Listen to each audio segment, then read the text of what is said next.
தமிழ் சினிமாவில் எத்தனையோ நடிகர்கள் வந்து போனாலும் மார்க்கெட்டை கெட்டியா பிடிச்சிட்டு இருக்க ஒரே நடிகர் யாருன்னு சொல்லி பார்த்தீங்கன்னா சூப்பர் ஸ்டார் ரஜினி சார்.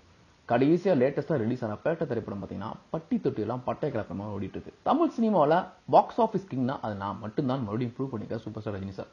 இந்த நிலைமையில உலகநாயகன் கமலஹாசன் சாரும் பார்த்தீங்கன்னா மறுபடியும் பழைய உத்வேகத்தோட இந்தியன் பார்ட் 1 நடிக்க ஆரம்பிச்சிட்டாரு. இவங்க 2 பேரும் சேர்ந்து ஒரு படம் நடிக்க மாட்டாங்க ரசிகர்கள் எதிர்பார்த்துட்டு இருக்காங்க.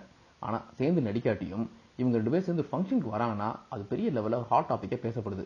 இளையராஜா 75 இசை நிகழ்ச்சி. இந்த நிகழ்ச்சியை தயாரிப்பாளர் சங்கம் சார்பாக பிரம்மாண்டமான முறையில் சென்னையில் நடத்த போறாங்க. இந்த இசை நிகழ்ச்சிக்கு சூப்பர் ஸ்டார் ரஜினி சாரும் உலகநாயகன் கமலஹாசன் சாரும் வரப்போறாங்க அப்படிங்கறத லேட்டஸ்ட் செய்தி. இவங்க 2 பேருமே பாத்தீங்கன்னா தயாரிப்பாளர் சங்க தலைவர் விஷால் அவர்கள் நேர்ல போய் பத்திரிக்கை வச்சு அழைச்சிருக்காரு. 2 பேரும் வரேன்னு சொல்லிட்டாங்க. சோ ஒரே மேடையில சூப்பர் ஸ்டார் ரஜினி சார், உலகநாயகன் கமலஹாசன், இசைஞானி இளையராஜா 3 பேருமே நிக்க போறாங்கிறது பாத்தீங்கன்னா சந்தோஷமான தருணம் சொல்லலாம். இசை மேடையில சூப்பர் ஸ்டார் ரஜினி சாரையும் கமல் சாரையும் வச்சு பாத்தீங்கன்னா நிறைய வித்தியாசமான ஒரு முயற்சிகள் பண்ண போறாங்கன்னு சொல்றாங்க. அது என்னன்னு இப்போ வரைக்கும் சொல்ல. எது எப்படியோங்க இந்த 3 பெரிய தலைகளும் ஒரே மேடையில் நிக்க போறாங்க அப்படிங்கிறது பாத்தீங்கன்னா ரசிகர்களுக்கு விருந்தா தான் இருக்க போகுது.